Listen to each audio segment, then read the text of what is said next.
Perfecto. Tiene que ver más con un tema de cómo yo organizo, de cómo yo almaceno los datos. Acá vamos a refrescar la memoria de conceptos que ya entiendo que ustedes sabían, pero que quizás dejaron de utilizarlo por X o Y razón, porque muchas veces no le damos la importancia necesaria. Acá tratamos de que usted aprenda por qué todo lo que usted vio, dígase en lógica computacional, programación 1, 2, 3, en base de datos, es tan importante. Porque muchas veces nosotros venimos a la universidad a estudiar ingeniería, pero al final nos convertimos en programadores.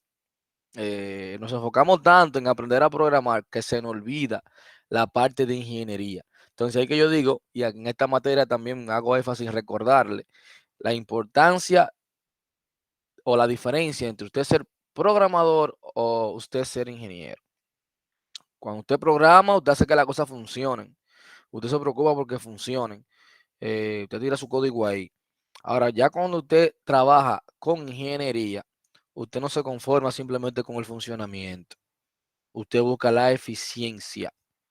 Y de eso se trata el tema de estructura de datos. Muchas veces, vamos a decirlo así, vamos a compartirle un poquito aquí la pantalla.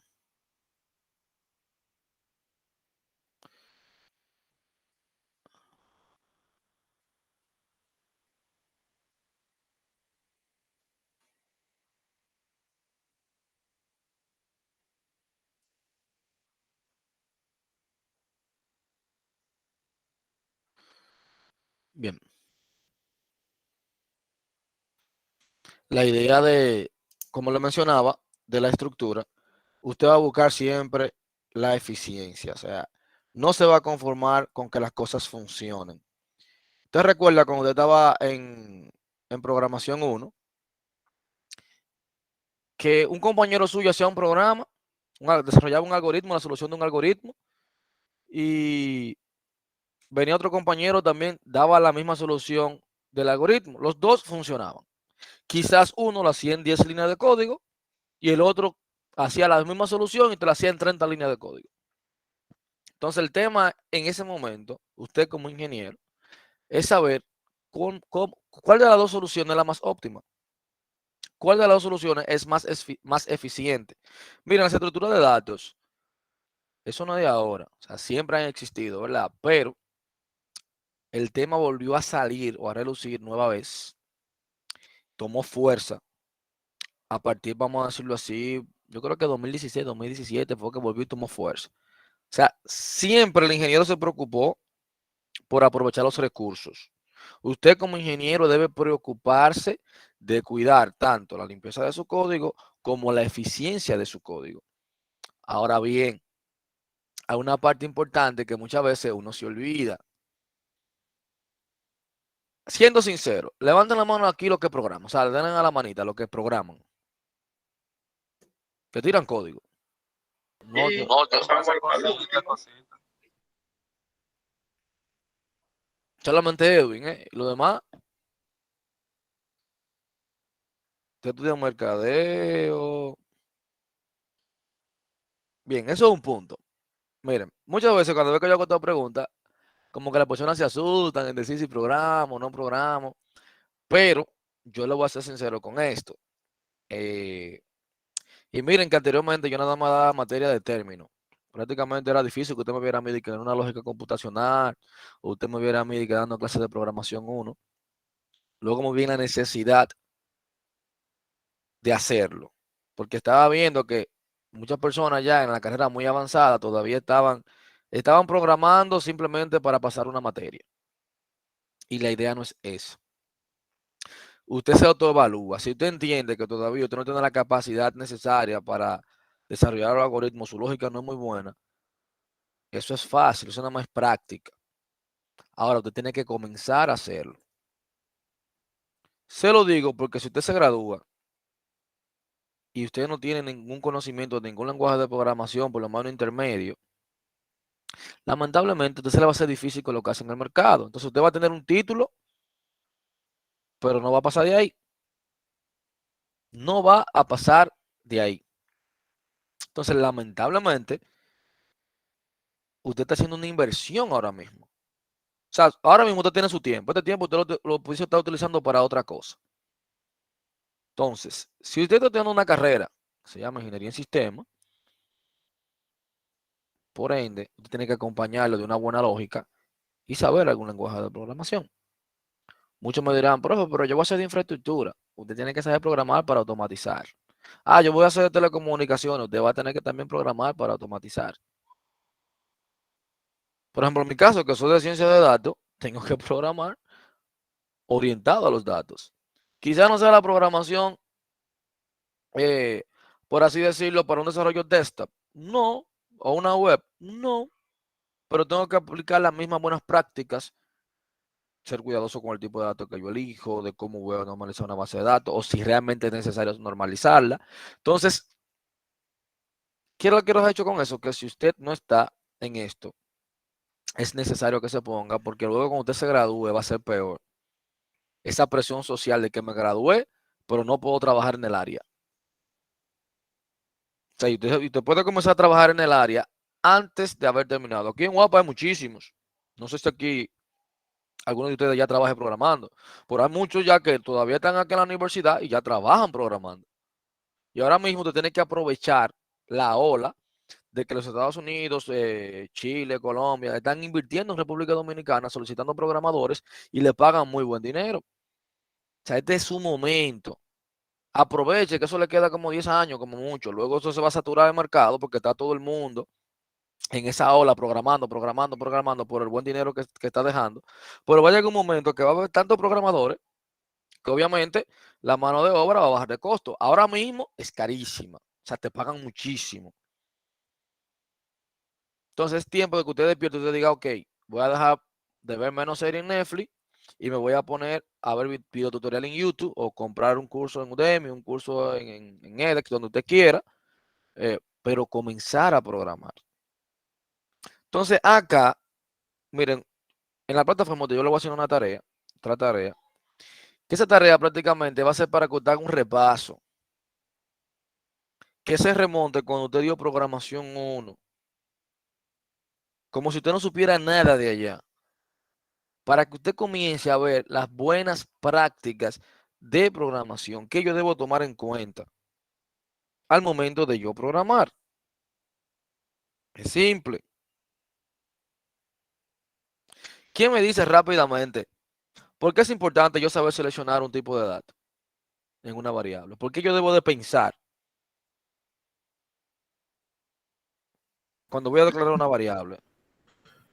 Bueno, porque tú puedes optimizar más los recursos del sistema, porque tal vez estés usando un tipo de dato, una variable que ocupe mucho espacio que tú no necesites realmente o que no la ocupa. ¿Están de acuerdo con Edwin o alguien quiere aportar algo más a lo que dijo Edwin? ¿O no están de acuerdo con Edwin?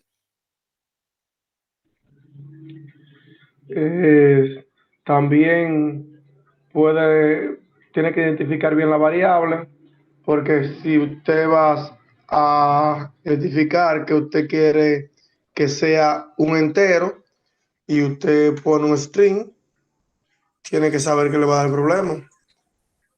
También dígame, José Miguel.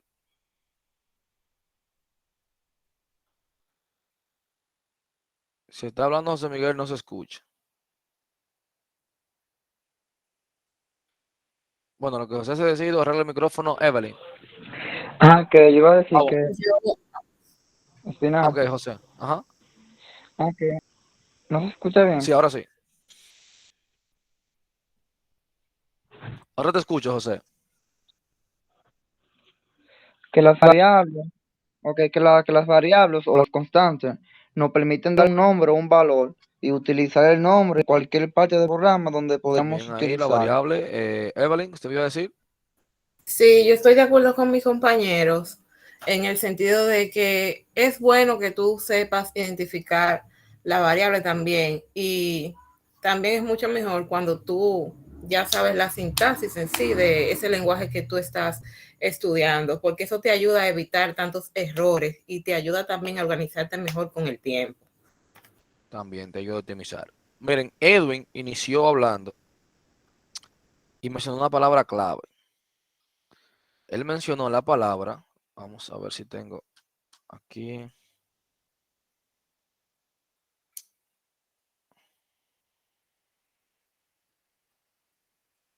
Espacio en memoria. No sé si ustedes recuerdan en programación 1 que se le mandó a buscar los tipos de datos y allá cuando usted buscó los tipos de datos, cada tipo de datos traía un espacio en memoria. Desde programación 1 se le dijo a usted, el tipo de dato importa. Pero ¿qué pasa? Yo siempre he dicho que antes de tú estudiar ingeniería informática deberían darte un mini taller o un año de ciencia de la computación para que tú entiendas cómo funciona una computadora. Cuando tú le das una instrucción, ¿qué tanto esfuerzo debe de hacer un CPU para entender esa instrucción que tú le estás dando? Porque recuerde que usted tenía un proceso, una entrada, un proceso y una salida. Recuerda ese ciclo que teníamos, entrada, proceso y salida. Ahora bien, es interesante que usted tiene que tomar en cuenta lo mínimo cuando usted va a hacer un programa eficiente. Porque de funcionar, cualquiera puede hacer que funcione. Usted lo forza, usted lo puede forzar y lograr una solución. Hay muchísimas soluciones forzadas hoy en día. Pero la pregunta es, ¿son eficientes? Entonces es el tema de las estructuras de datos. Las estructuras de datos van a lograr que tú programes de una manera eficiente. Ese es uno de los objetivos que ella tiene. Entonces, de programación, uno se lo dijo a usted que no es lo mismo yo utilizar un entero a un string. Que si mi variable puede ser un entero, yo voy a preferirla un entero que un string. Por el espacio que me ocupa en memoria. O sea, cuando usted ejecuta un programa, recuerde que por eso le marca la línea 1, línea 2, línea 3, línea 4, así sucesivamente. Porque él va a ejecutar cada línea en secuencia. Usted recuerda en programación 1 que usted utilizaba en una librería, que la Conio, el Studio, o sea, y todavía en muchos lenguajes de programación usted utiliza muchas librerías. Muchas veces usted iba a internet, copiaba y pegaba, y usted dejaba en el encabezado hasta librería que ni siquiera usted necesitaba. Bueno, aquí usted no me puede hacer eso. ¿Por qué aquí usted no me puede hacer eso? Por la sencilla razón de que se supone que usted va a programar de manera eficiente. Por eso le dije, la primera semana va a ser como para que usted repase cosas, como por los vectores. Ejemplo. ¿Qué aprendimos? Las constantes. Allá se le enseñó también de eso. Pero sin salirme del tema de los espacios de memoria, que es lo más importante. Miren, muchas veces cuando usted tiene una tabla, usted va y le permite al usuario que me digite vamos a poner, yo le pido al usuario que me digite un nombre, el nombre de una ciudad. Y luego, cuando voy a hacer una búsqueda, voy a buscar esa ciudad. Imaginémonos que él me dijo Santiago.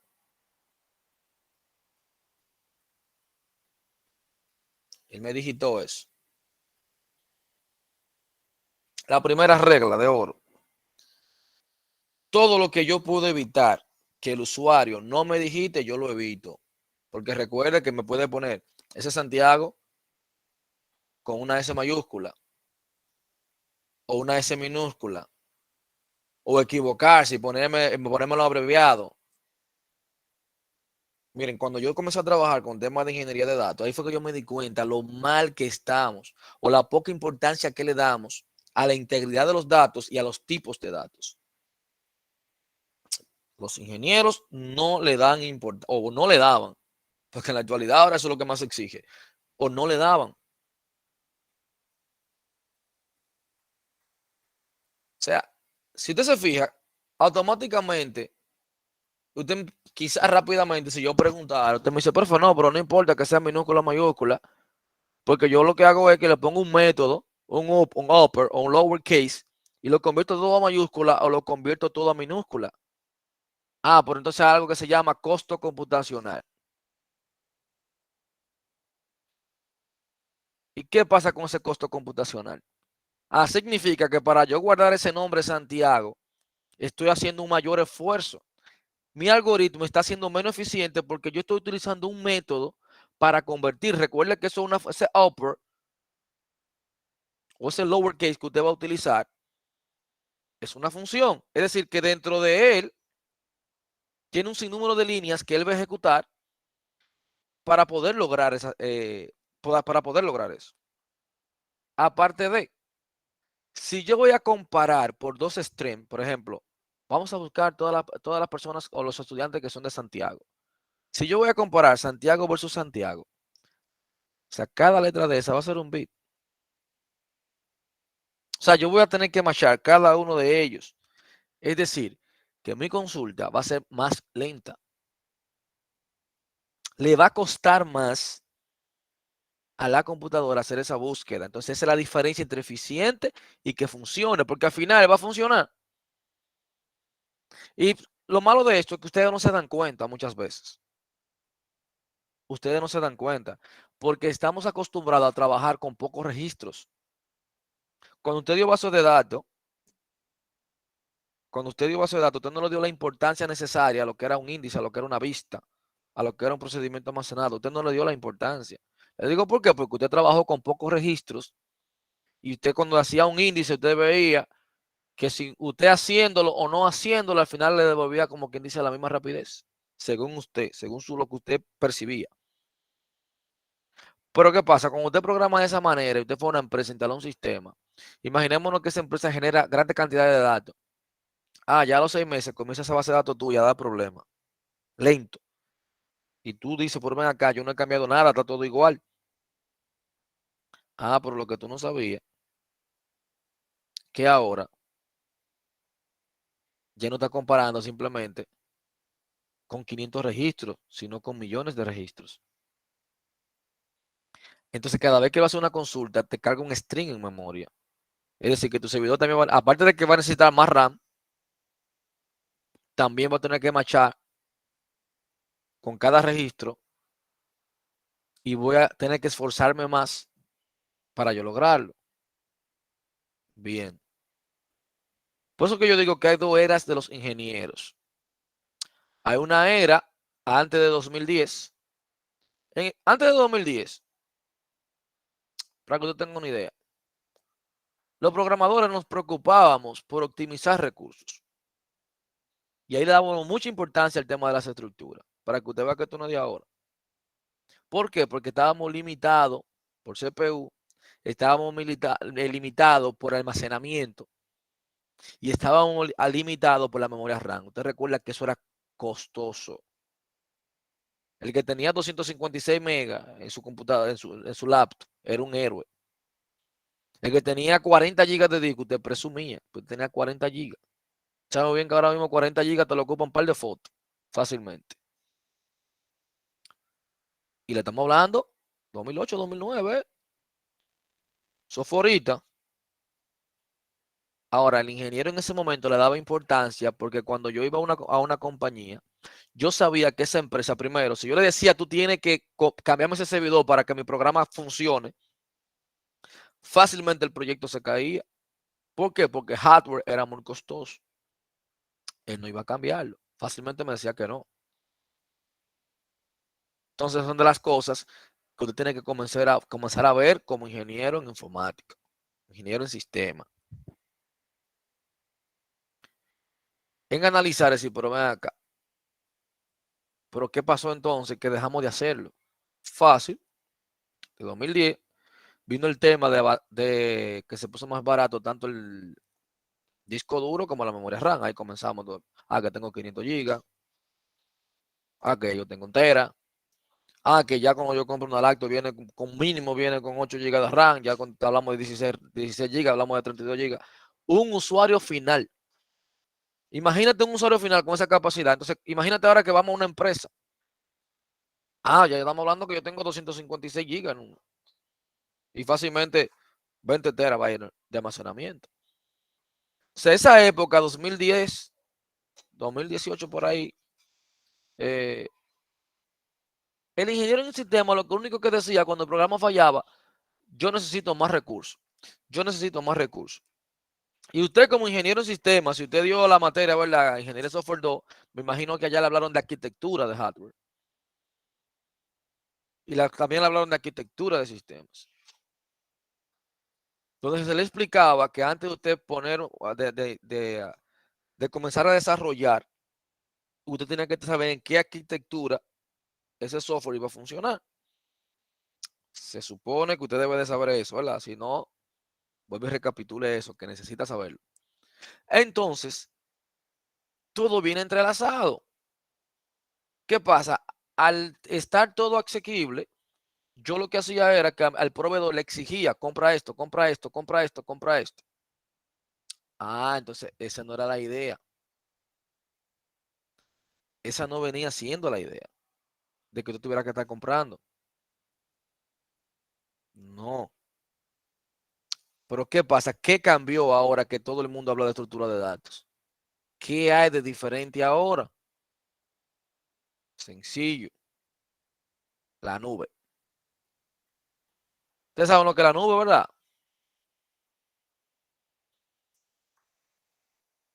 Imagino que sí. Sí. ¿Qué pasó Sí. con la nube? Ah, que ahora me va a cobrar por lo que yo use. Es decir, si tú me vendes un algoritmo a mí o un software con un algoritmo que no es eficiente, significa que va a necesitar más recursos. Significa que cada vez que tu software ejecute una sentencia con tu algoritmo, a mí me va a salir más costoso. Porque ahora yo pago por uso. Entonces, si tu algoritmo es ineficiente, yo tener tu algoritmo mensualmente voy a pagar mucho dinero que realmente no debería pagar.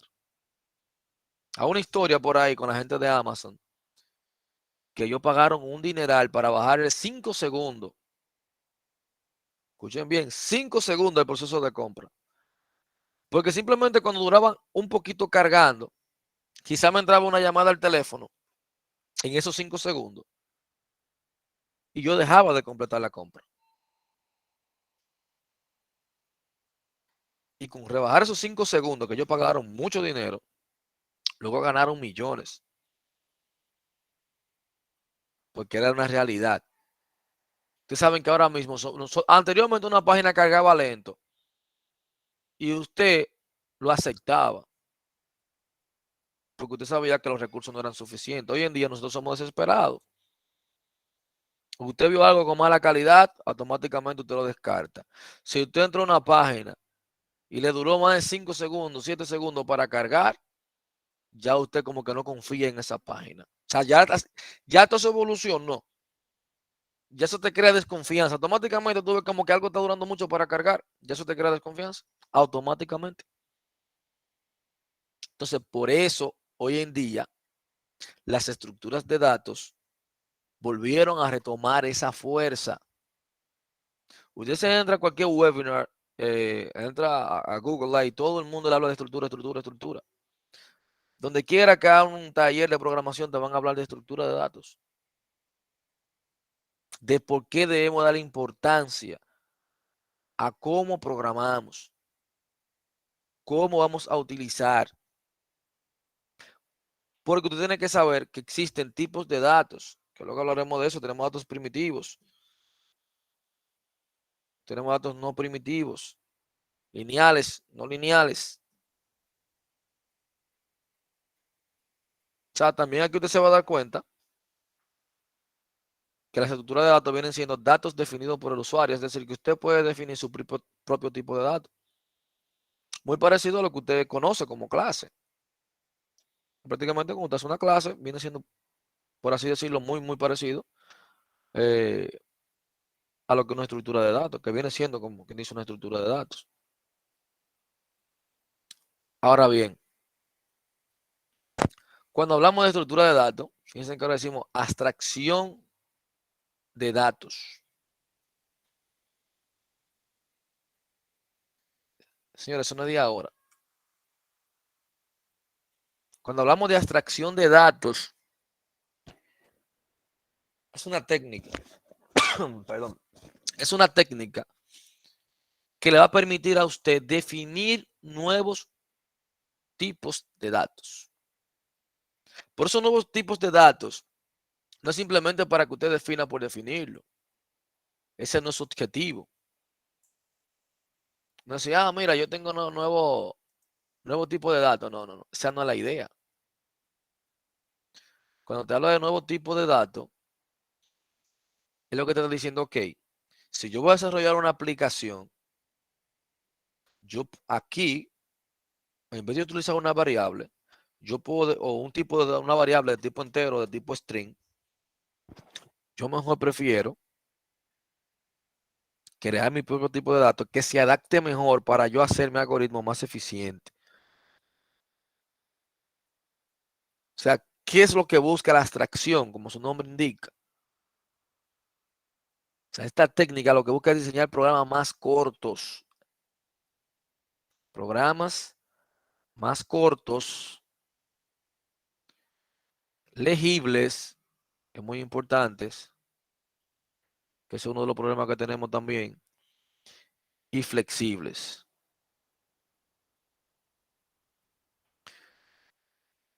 Miren, estos conceptos, si usted se busca un libro de estructura de datos, siempre te van a hablar de lo mismo. Programas cortos, que sean legibles, que sean flexibles. Y hoy en día se habla de metodologías ágiles. Y los libros de estructura de datos son viejísimos y te hablan de esto. Te hablan de esto. Porque el ingeniero en sistema, usted tiene que saber que usted está limitado por tiempo y por costo. Porque si esto fuera ilimitado, todos los proyectos suyos fueran exitosos. Porque yo contrataré a los ingenieros de Google. Tengo un proyecto, bueno, lo voy a entregar en 10 años. Pero yo tengo el presupuesto que yo quiera. Bueno, pues yo voy a contratar a quien yo quiera. Pero la realidad no es esa. Esa no es su realidad. Usted tiene que saber cuál es su realidad. Usted está limitado por esos dos factores. El peor enemigo de un ingeniero de sistema es el tiempo y el costo. Buenas noches. Buenas noches. Es el tiempo y el costo. Ese es su peor enemigo. Pero los ingenieros de informática tenemos un problema grave.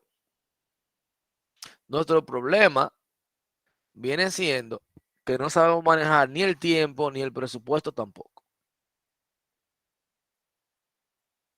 Y nos enfocamos en forzar el funcionamiento de un software. Nos enfocamos en adaptar un proyecto a una tecnología y no debe ser nunca así. Señores, ustedes no sabían, los ingenieros en informática son parte de recursos humanos, de gestión humana. Porque gestión humana no va a saber reclutarle un personal a usted. Usted tiene que saber si usted está formando, porque la idea suya que usted vino a la universidad a estudiar ingeniería es dirigir. O sea, al final, usted lo que tiene que hacer es project management. Porque si usted lo que quiere es programar, bueno, ustedes saben que hay muchas instituciones que usted programa. Que es importante también participar de ella para afinar esa habilidad suya de programación. Pero cuando usted viene a la universidad, por eso que aquí se le ponen proyectos a un tema que le dicen, documentame. En ingeniería de software 1 se le habla mucho de los requerimientos de software, que la mayoría no lo sabe hacer. Y esa es la parte más básica y esencial de un proyecto. Entonces, cuando usted tiene tiempo y costos limitados, tiene que saber jugar con ellos. Entonces, las atracciones de datos te van a ayudar a optimizar esos códigos, esos algoritmos que tú vas a realizar. O sea, desde que se programa en Pascal, que ninguno de ustedes conocieron Pascal, ni siquiera yo. Bueno, sí, yo lo vi en programación 1, creo. Pero, lo que le quiero dejar dicho es que desde esos lenguajes, que ni siquiera, que eran, no eran ni siquiera programación orientada a objetos, se viene viendo esto. Se viene viendo. O sea, yo voy a utilizar, dependiendo del lenguaje, voy a utilizar una representación de un tipo de dato para reutilizarlo en mi programa. Por eso le dije, las clases que usted está acostumbrado a hacer en C++, C Sharp, Java, o sea, cumplen las condiciones de una estructura de datos.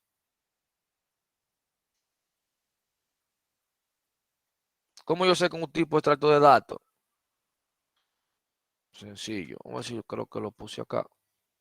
Bueno, primero una definición, ¿verdad? Que dice cualquier colección o grupo de datos organizados de tal forma que tengan asociados un conjunto de operaciones para poder manipularlos. Se dice que conforma una estructura de datos. Miren la palabra que estoy utilizando. Colección o grupo de datos organizados y que luego van a tener operaciones que yo voy a poder manipular esos datos. Ahora, cuando usted habla de tipo de trato de datos, usted habla de estructura de datos que van a tener operaciones, la cual yo voy a acceder por esas interfaces. Es decir, cuando usted habla de datos, mira que dice representación y operaciones, eso es lo que usted va a tener.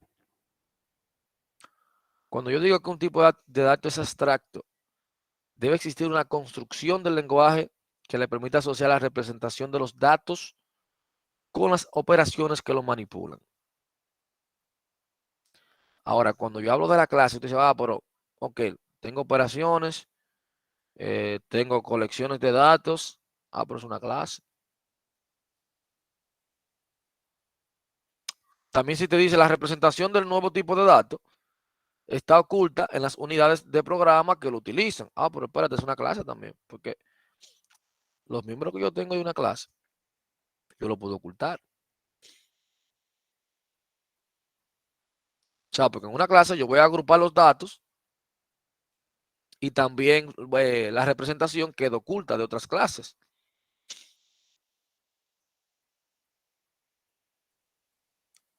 Pero ¿qué pasa? Ahí que viene esta parte de acá, de la interfaz. Los tipos de datos te van a proporcionar, o sea, te van a dar ese mecanismo donde te va a separar de manera clara la interfaz y la implementación del tipo de datos. O sea, cuando te dice que la implementación de un tipo de datos consta de representación y de operaciones, te habla. Cuando dice representación es la elección de la estructura de datos. Y cuando dice de operaciones, elección de los algoritmos. Pero ¿y cómo así? Fácil. Usted siempre tiene que preguntarse, y como ingeniero o futuro ingeniero en sistema, debe ser muy curioso. ¿En qué sentido? Cuando a usted le hablaron de los vectores, se le habló que existían muchos métodos de inserción y de búsqueda de vectores. Sería el método de burbuja, Quicksort, un sinnúmero. Tanto de inserción como de búsqueda. Tiene selección rápida. Ahora, usted debía preguntarse, entonces, si al final todos van a ser para insertar o para buscar, ¿para qué existen tanto? Porque al final van a hacer lo mismo, me van a organizar.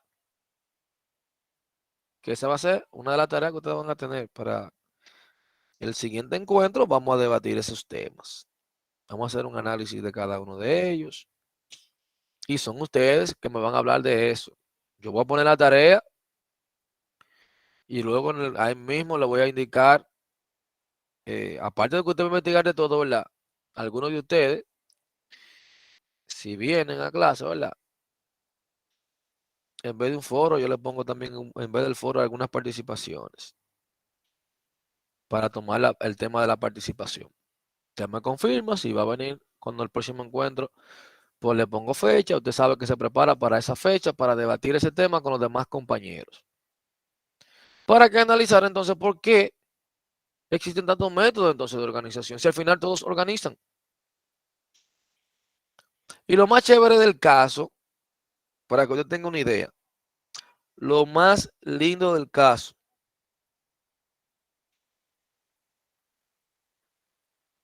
es que la mayoría utiliza el método que, si usted lo lee, cuando usted lo va a utilizar, dice, este método es para, con un enfoque educativo. No deberían utilizarse en escenarios de la vida real. Pero ese es el método que todo el mundo utiliza. Porque y googlea, organizar un vector. El primero que te va a aparecer, o la mayoría de ejemplos te van a aparecer con el método burbuja. Y también ese va a ser el más fácil para usted comprenderlo.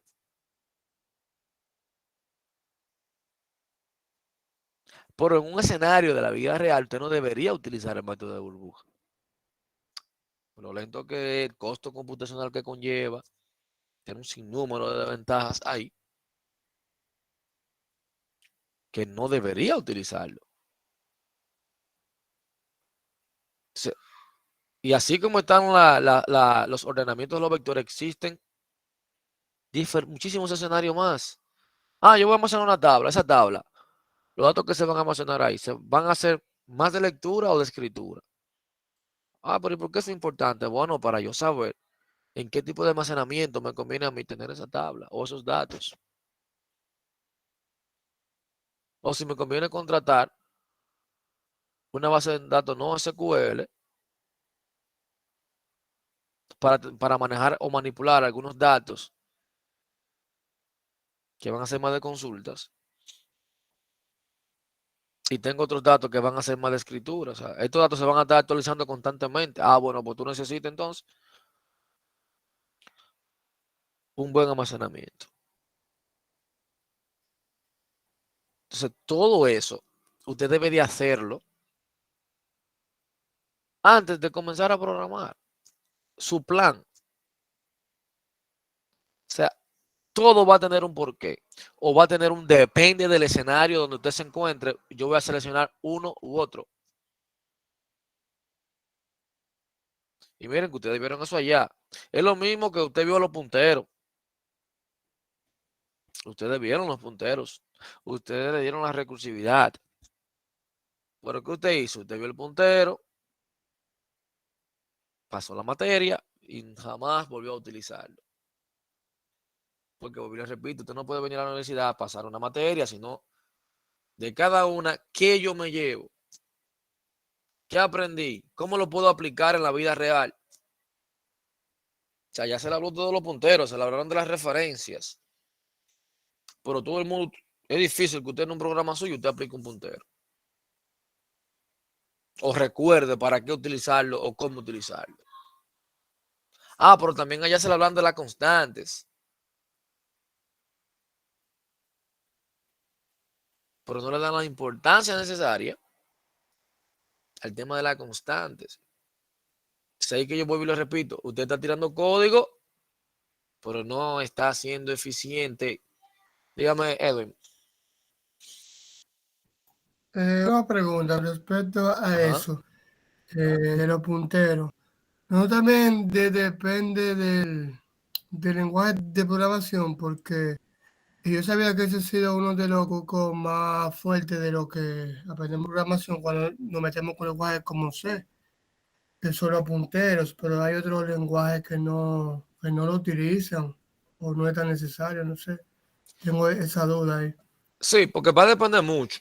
Pero asimismo, el lenguaje, para que tú tengas una idea. Por ejemplo, Python prácticamente no utiliza puntero. Es difícil que tú lo utilices. Pero cuando tú comparas a Python con C++, a nivel de rapidez, Python viene siendo una tortuga delante de C. Pero por lo mismo, en cómo los nuevos lenguajes utilizan, vamos a suponer, los recursos computacionales. Por eso ustedes ven que C++ otra vez está cogiendo una fuerza grandísima. Nueva vez. Por cómo él utiliza los recursos computacionales. Pero, por ejemplo, en C#, vamos a ponerlo así. Algunas estructuras que nosotros vamos a ver. Que vamos a ver qué hay detrás de esas estructuras. ¿Qué hay detrás? ¿Cómo funcionan realmente? Paso por paso. Por ejemplo, si yo me voy para Java, tú haces un push y haces un pop y ya, solucionaste. En Python tú haces un append o un pop y también solucionaste. Pero tendríamos que ver si esa es la forma más eficiente de hacerlo. Y la idea no es que usted vea que es un push y un pop, sino que usted entienda ese push, qué significa. O cómo yo hago un push. Esa sería la temática. Entonces, por eso yo te digo, todo va a depender del escenario. Por eso yo le dije ahorita, dependiendo del proyecto, yo voy a seleccionar la tecnología. No se case con un lenguaje de programación. No se case. Que esa es otra. No son partidos políticos ni nada. Ejemplo, yo trabajo mucho con Python. Trabajo con Spark. Pero vámonos con lenguaje de programación como tal. Yo trabajo mucho con Python. Yo no te voy a defender Python. Yo te lo defiendo en ciencia de datos. Por todo lo que me da. En ciencia de datos. Pero tú me dices a mí, profe, yo puedo desarrollar móviles con Python. Claro. Pero es una basura en móviles. Ah, pero yo puedo hacer una página web porque él tiene Flask, tiene Django. Sí. Pero es una basura también. Porque si yo lo comparo con JavaScript y todos sus frameworks que tiene, tanto para móviles como para web, si te lo comparo con C# a nivel de desktop o Java, va forzado. Por eso yo le digo, hay que saber seleccionar la tecnología que yo voy a utilizar para usted poder aprovechar al máximo los recursos. Miren, de hoy en adelante usted tiene que cambiar la mentalidad. Todo lo que usted va a hacer, usted va a tener que cuestionarse y preguntarse, ¿yo estoy utilizando el método correcto? O sea, por eso el tema de diseño de patrones, aquí no lo tocamos, por eso ingeniería de software lo que se ve más. Pero es parte de esto. O sea, es parte de usted hacer un algoritmo de manera eficiente. O sea, grábese la palabra eficiencia porque se la voy a estar mencionando mucho en el sentido de que ya no es suficiente yo hacer lo que funcione. Programación 1, programación 2, programación 3, usted logró que su software funcionara. Usted lo logró. Eso está bien. Pero ya te tiene que dar el siguiente paso. Ok, aparte de que funcione, ¿cómo yo hago que esto sea de manera eficiente? Siempre hay un debate también con el tema de los comentarios del código. Ah, que si debo comentar, no debo de comentar. O sea, se debe comentar, pero de la manera correcta. Siempre y cuando usted lo haga de la manera correcta, no hay problema. Porque ese otro, nos acostumbramos a trabajar solo, pero en la vida real se trabaja en equipos.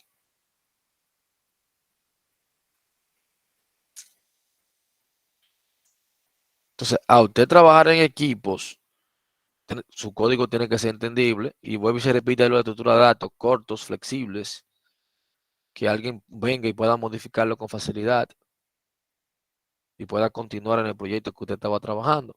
Eso es parte de. Entonces, cuando hablamos de esto, dice, un tab, que son tipos abstractos de datos o datos definidos por el usuario, puede definirse por la ecuación representación, que son los datos, más operaciones, que son las funciones y procedimientos. Recuerde que usted va, la representación es, ¿qué estructura de datos voy a seleccionar? Cuando estemos hablando de estructura de datos lineales, que usted va a ver que vamos a hablar de listas, pilas, colas, árboles, grafos.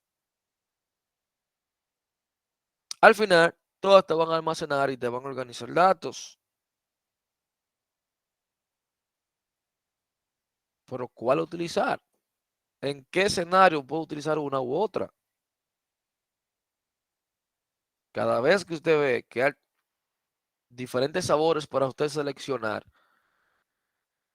tiene que saber el porqué de una, porqué de otra, dónde adapto una mejor, dónde la adapto la otra, o cómo puedo hacer que trabajen en conjunto.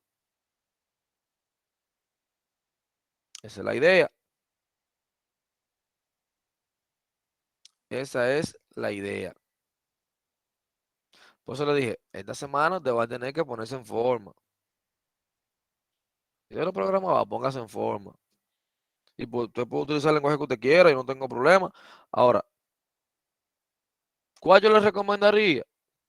Que se le pudiese hacer está un poquito más fácil, el mismo C++ se le hace un poquito fácil para el tema de entendimiento. Usted lo vio y eso en menos de una hora, en cualquier página te ve un tutorial y ya está al día con él de nuevo. O sea, porque es una tontería. Ahora, ya usted sabe que usted va a tener una representación de datos y va a tener operaciones.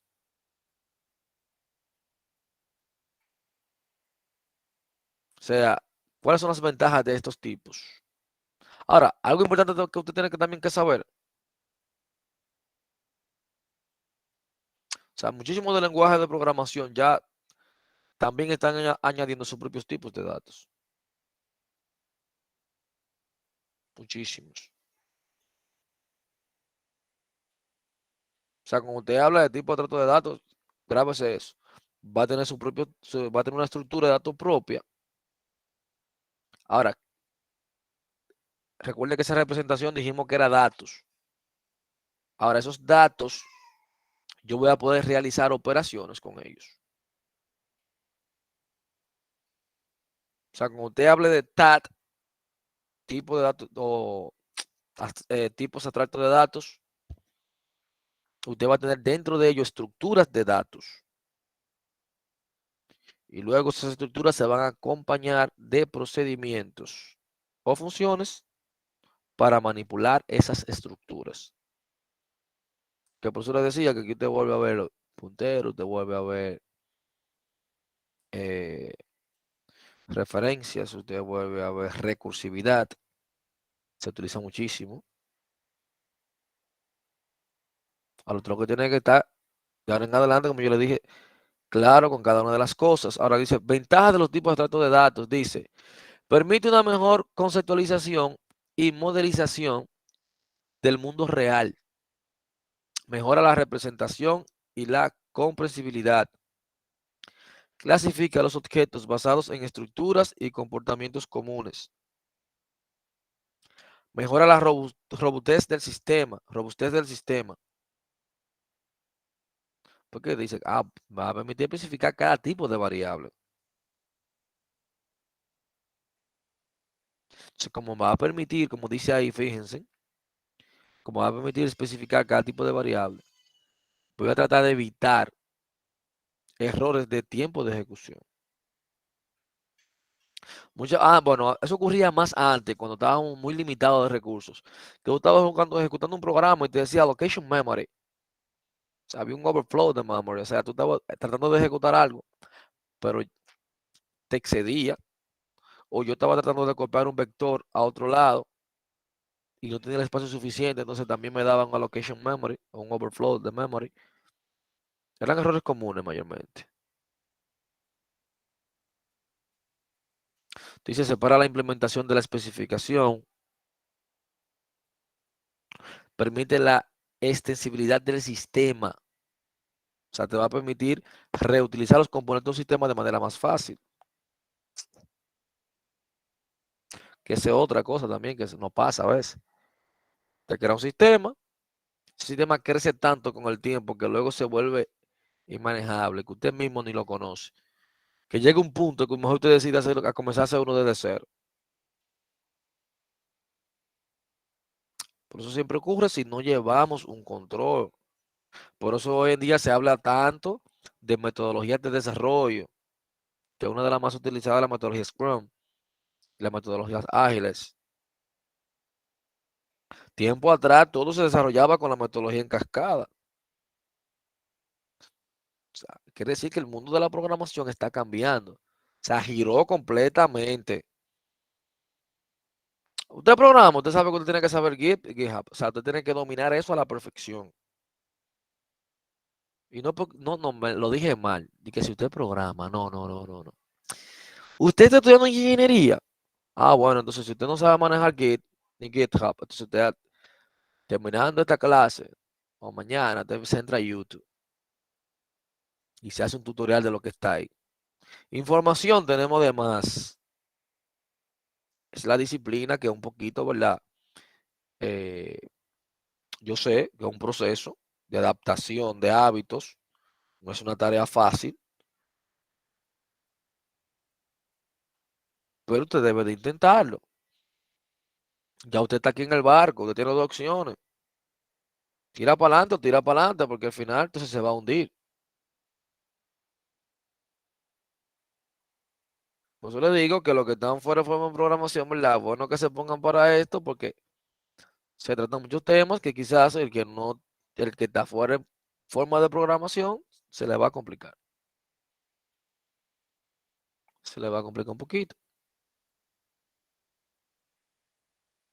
Es necesario retomar. Y miren que yo, siendo sincero, trato de llevarlo lo más, los temas que no complicársela tanto con los temas, pero sí necesitamos estar más o menos, ¿verdad?, entrenados.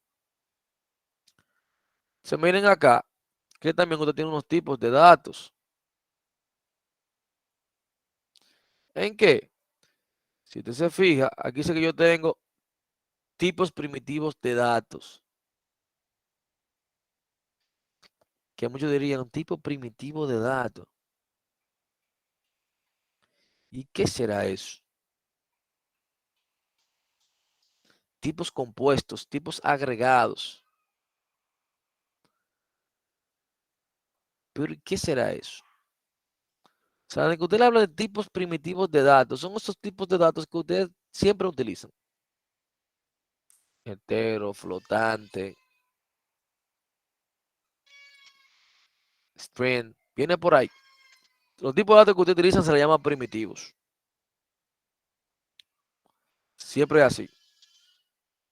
Entonces, pero aquí también cabe mencionar que usted va a tener tipos de datos dinámicos, lineales y no lineales, que son lo más importante. Usted tiene los lineales, que como su nombre indica, se acceden en secuencia, lineales, como listas, pilas, colas, y no lineales, que ya serían los árboles y los grafos. Eso es muy importante también, usted manejarlo, pero muy importante tener esa salvedad, ¿verdad? Ah, una paginita aquí,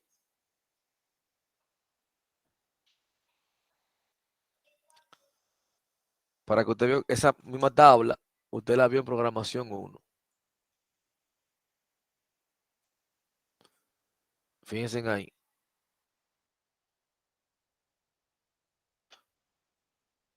Usted lo vio eso en programación 1. Miren ahí, donde le decía el tipo, el tamaño que ocupa en memoria. Fíjense porque yo le decía, mira, un entero me ocupa 32 bits.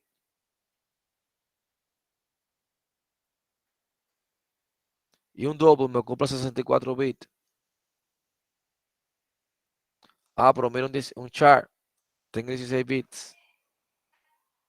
Un byte, tengo 8 bits. Y así sucesivamente. Eso es lo que me va ocupando en memoria cada uno de ellos.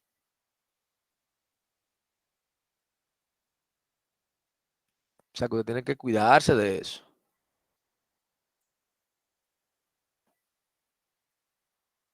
O sea, al mismo tiempo, cuando usted ve esto, cuando dicen de tipo compuestos y agregados, dicen, ah, yo tengo un array. una secuencia, una cadena, un registro, porque voy a tener un sinnúmero de datos. Cuando hablamos de una estructura de datos, es una agregación de tipos de datos, compuestos y atómicos, que obviamente van a tener una relación bien definida, porque cuando usted tiene un array, usted va a tener elementos comunes, lo mismo de un registro. De una u otra manera van a tener un fin en común.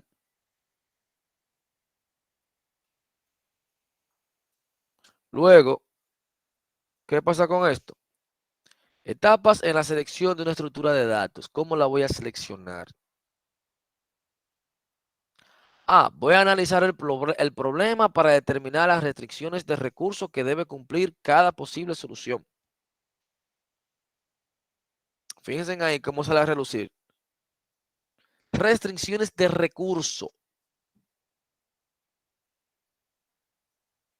Yo le dije, su cliente le va a estar pidiendo soluciones óptimas. Le va a estar pidiendo soluciones que no le cueste tanto él como usuario final ejecutar tu código.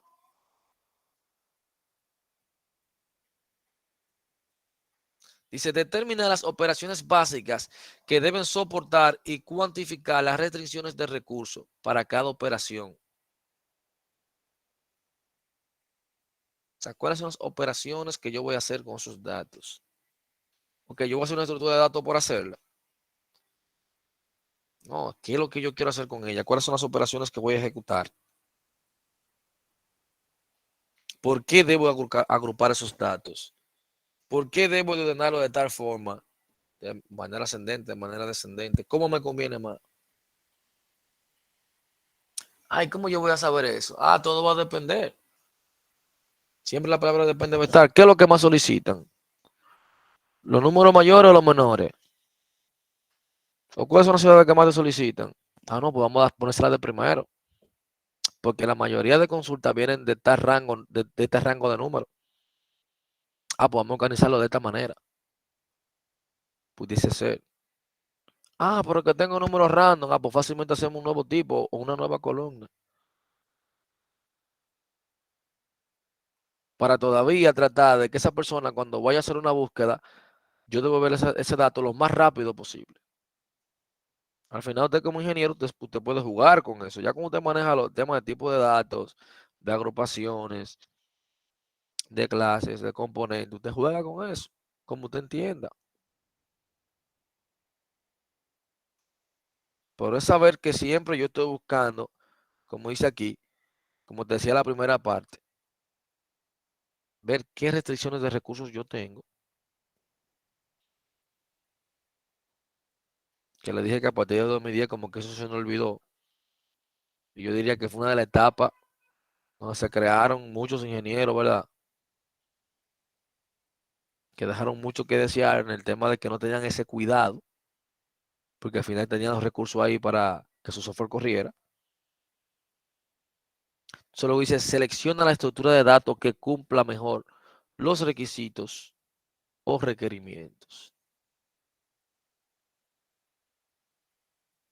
O sea, después que yo vea las restricciones, que analice mi problema, que sepa las operaciones que voy a realizar,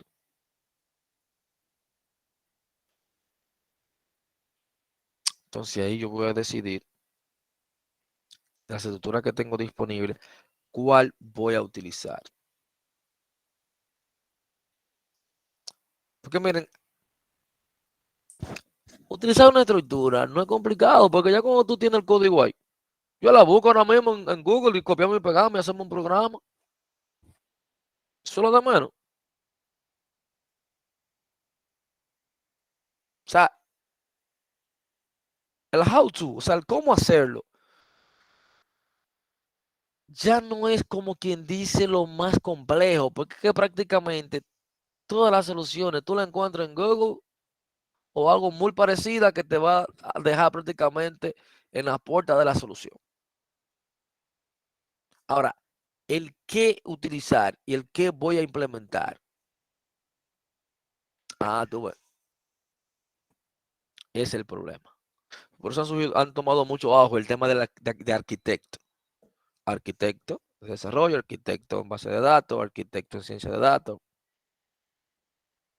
Porque son las personas prácticamente que hacen el diseño y que te dicen lo que tú deberías utilizar para construir una solución óptima.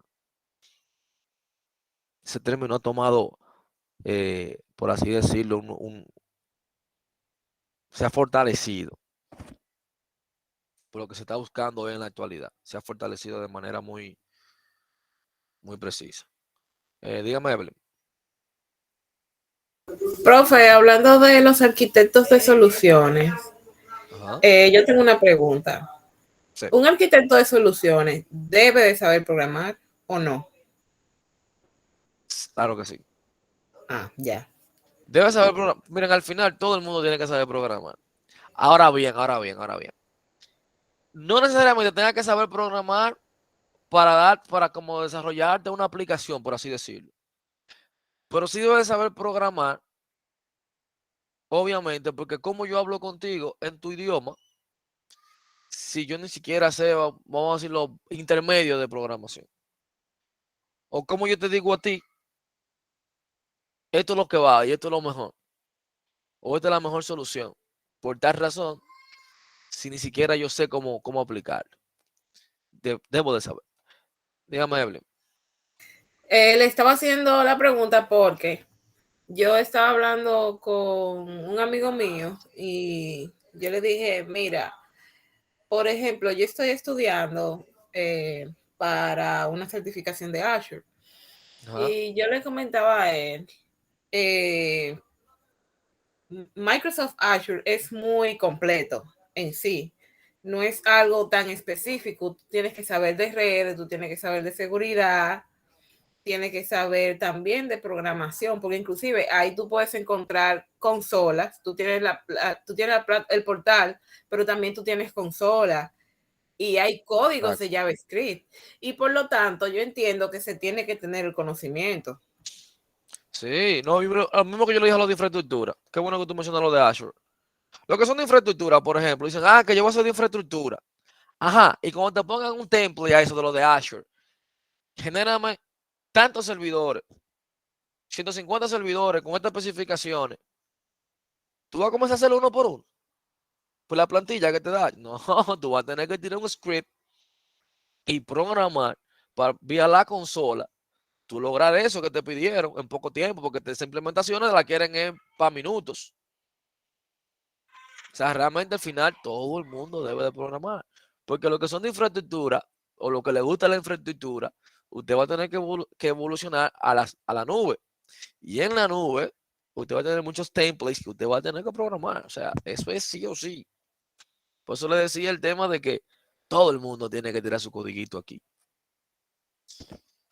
Así que ya ustedes saben que eso es así. Usted va a tener estructuras secuenciales de una dimensión, de dos dimensiones, de tres dimensiones, de una dimensión, por ejemplo, como los vectores. Usted va a tener matrices, usted va a tener tabla de hash. Son estructuras secuenciales. Yo la he utilizado siempre, vectores y matrices. Usted siempre la ha utilizado. El problema también es que no sabemos cómo utilizarla. Por ejemplo, en programación, cuando le dieron vectores y matrices. Cuando usted vio la variable, dijo, qué chulo. Y cuando conoció los bucles, le dije, pero mira qué chévere, yo puedo recorrer e imprimir valor varias veces. Cuando usted conoció el vector, te dijo, pero espérate. En vez de tener 10 variables, alumno 1, alumno 2, alumno 3, para 10 alumnos, con un vector, yo puedo guardar mis 10 alumnos. Dice, pero está chévere eso. Pero que el profesor me pidió que la nota de 10 alumnos y que le imprimiera a qué universidad pertenecía. Yo voy a tener 3 vectores. Uno que va a mencionar los nombres, uno para mencionar las notas y uno para mencionar las instituciones donde estudiaba. Pero luego usted conoció la matriz, que con una matriz yo tenía todo eso en un solo bloque de código. En vez de yo tener pidiendo de tres cosas y guardándole en 3 patches diferentes de memoria, entonces yo utilizaba la matriz. porque automáticamente yo tuviera 3 vectores, iba a tener 3 espacios de memoria diferentes. Dígame, Edwin. Profesor, una pregunta. Yo estaba hablando con una persona, ¿verdad? Ajá. Con respecto a los vectores. Estaba discutiendo. Y dije, pero un vector es un array. Y él dice que no, que es diferente. Entonces, No, no es lo mismo. eso verificame la diferencia. Inclusive el material que usted publicó en la plataforma dice que es un tipo de vector. Sí, el array es un tipo de dato, o sea, un vector, tipo de dato. Y tú lo puedes decir mismo, es una estructura secuencial. Es una estructura lineal que me almacena un mismo tipo de datos. Ahora, y si yo lo comparo con una matriz, también la matriz es una estructura secuencial. Ahora, lo único que van a ser lineales. Ahora, los no lineales, que me van a trabajar parecido a un vector, pero no es un vector. Ya cuando yo venga con listas, pilas, colas, que luego vamos a ver eso, trabaja totalmente diferente a como lo hace un vector. Realmente, totalmente diferente. Y por eso yo le decía que la estructura de datos va a depender del lenguaje de programación también. Porque la misma estructura, aunque al final la temática es la misma, si yo me voy a Python, cuando yo tengo listas allá, yo la trabajo de una manera diferente. En C# te la trabajo de una manera diferente. En Java te la trabajo de una manera diferente. Por al final lo importante es el concepto. Porque yo le dije el código, te entra a Google ahora mismo, y prácticamente el código que yo le muestro te lo va a encontrar en Google, porque al final, ¿de dónde yo lo busqué? De un libro. Y de ese libro se han hecho cuántos ejemplos, muchísimas ediciones, y la gente va modificando el código. Y al final el código que tú utilices va a funcionar. Ahora, el punto es que usted entienda lo que usted está haciendo y el por qué. Eso es importante. Porque mucha gente cuando vinieron con el tema de las estructuras, pero si tenemos las listas y las colas que me permiten hacer esta chulería, ¿y para qué entonces no los vectores? Espérate, porque los vectores también tienen su momento de gloria. Porque si yo no tengo si yo no voy a manejar un gran volumen de datos, me conviene utilizar un vector en vez de una lista. Porque con el vector a mí se me va a hacer más fácil acceder a la información porque tengo indexación. Por eso le decía, siempre va a haber un depende ahí. Bueno, te vio cuando íbamos a seleccionar cómo seleccionar una estructura de datos que yo le mencionaba, que yo debía ver mis restricciones. O sea, qué es lo que yo iba a resolver. Y en base a lo que mis restricciones y lo que yo fuese a resolver, cuáles eran las operaciones, o yo decidía qué estructura utilizar. Yo no te puedo decir que este es mejor. No. Háblame del escenario. O sea, dependiendo del escenario, ahí podemos ver qué me conviene. Bien.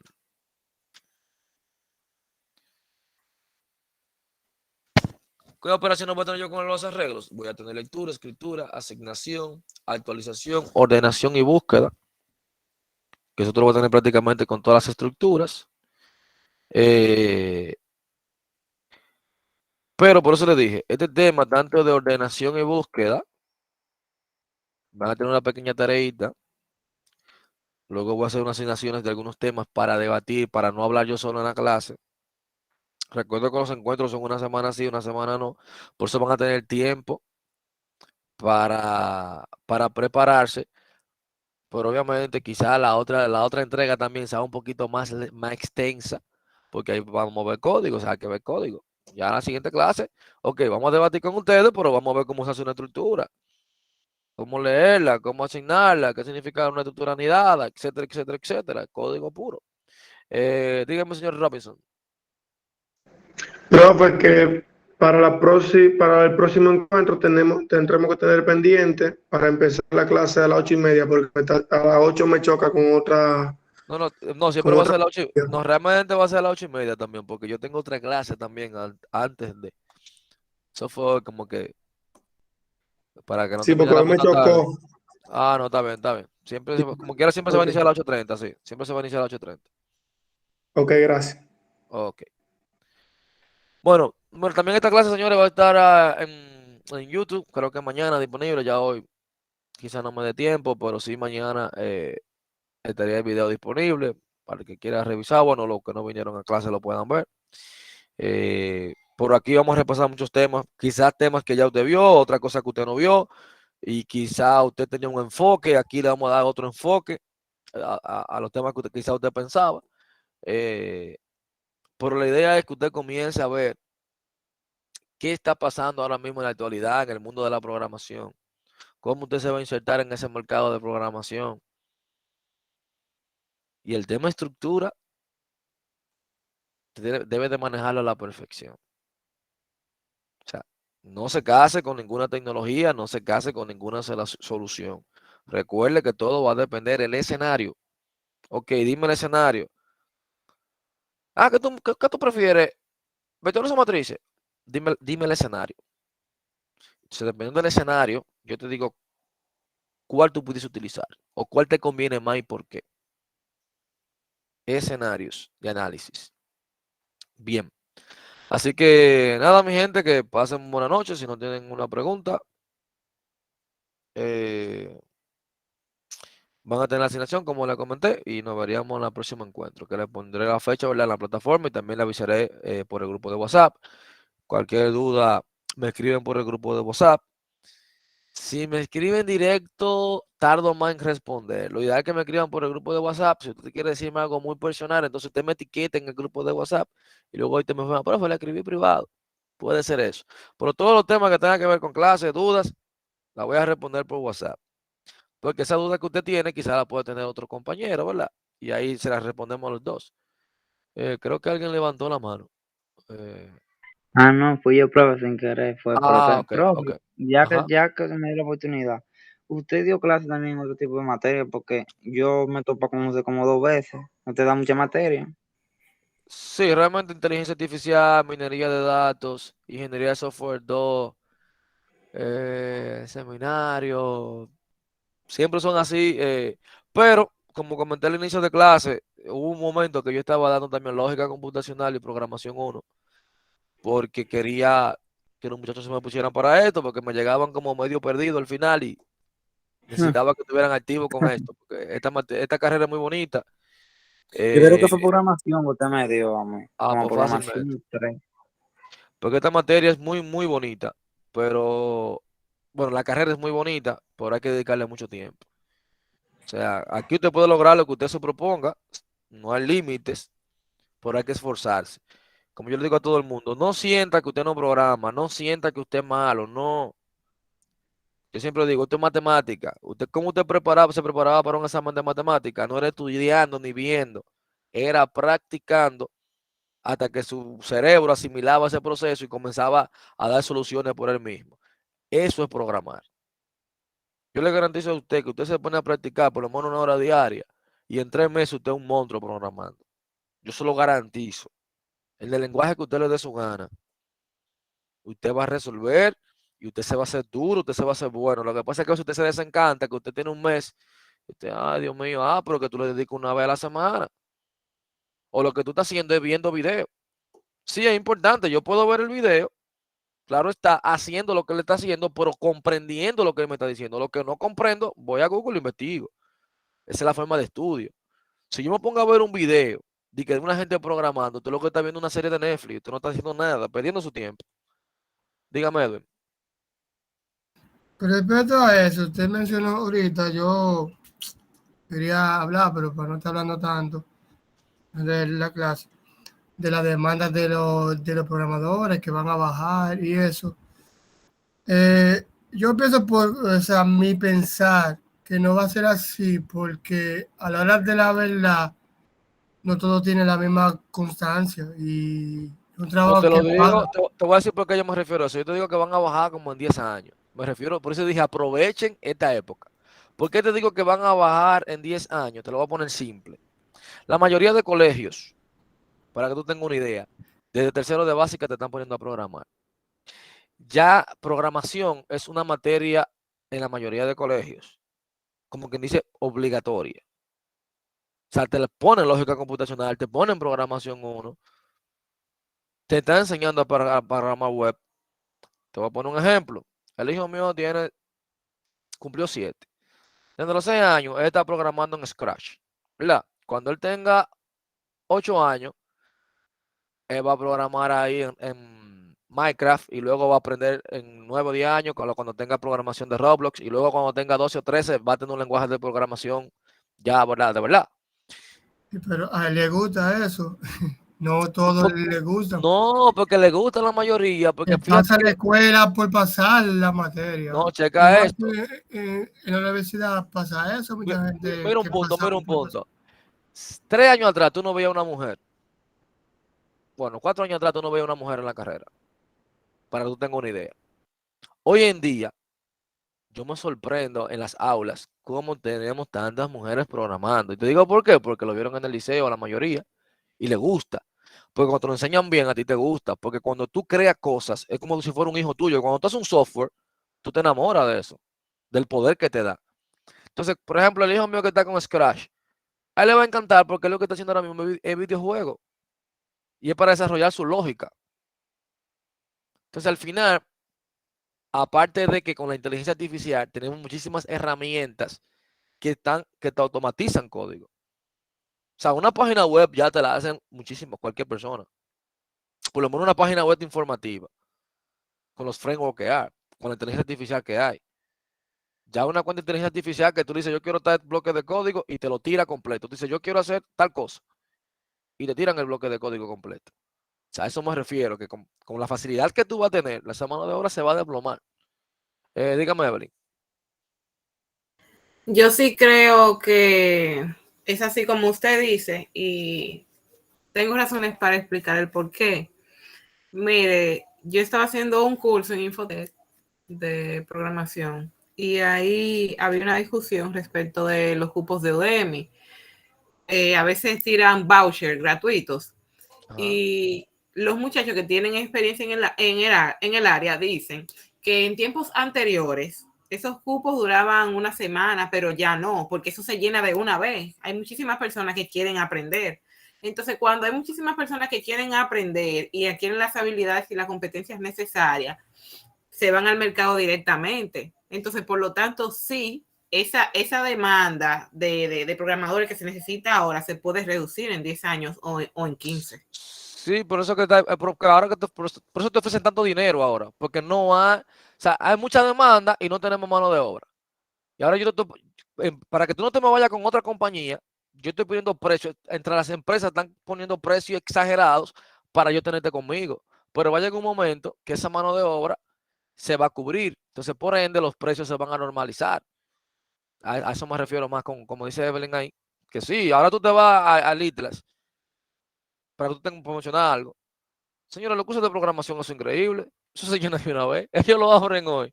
Y eso, a la semana, a las 2 semanas, está el curso lleno de gente programando. Anteriormente, se cerraban, el curso no se abría porque tenía 5 gente. Ahora no es así.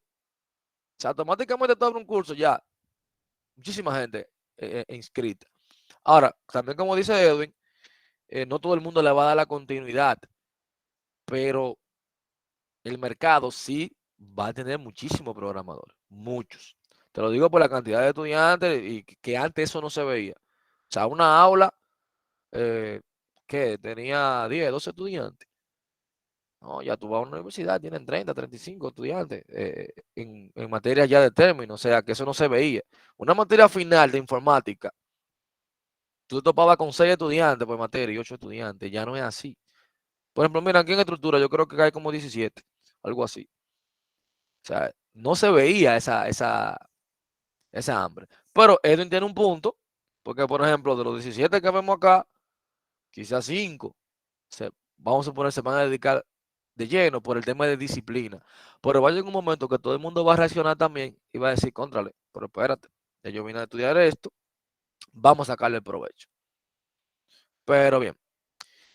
Pero nada, mi gente, vamos a seguir debatiendo los temas en la próxima clase. Así que lo que se sienten es verdad que no programan, pónganse a programar, que es muy necesario. Por eso usted está en esta carrera. Usted está pagando su dinero para algo, ¿verdad? Porque la idea no es tener un título. O sea, un título es un papel ahora mismo. No es que no sirva. Luego en una clase hablaremos de eso. De para qué me funciona a mí el título de la universidad realmente. Pero por lo menos en esta carrera. Porque en esta carrera, cuando tú vas a una entrevista de trabajo, no es tu título que va a hablar, son tus habilidades, tu portafolio, qué tú has hecho. O sea, para que tú tengas una idea, hasta los proyectos que usted hace aquí en la universidad son importantes. Usted darle continuidad, porque luego, ¿qué tú has hecho? Usted presenta lo que usted ha hecho también incluso en la universidad, que se vea qué usted hizo, de qué usted participó. Pero bien, así que mi gente, estaremos hablando en el próximo encuentro, así que pasen buenas noches, un placer de verdad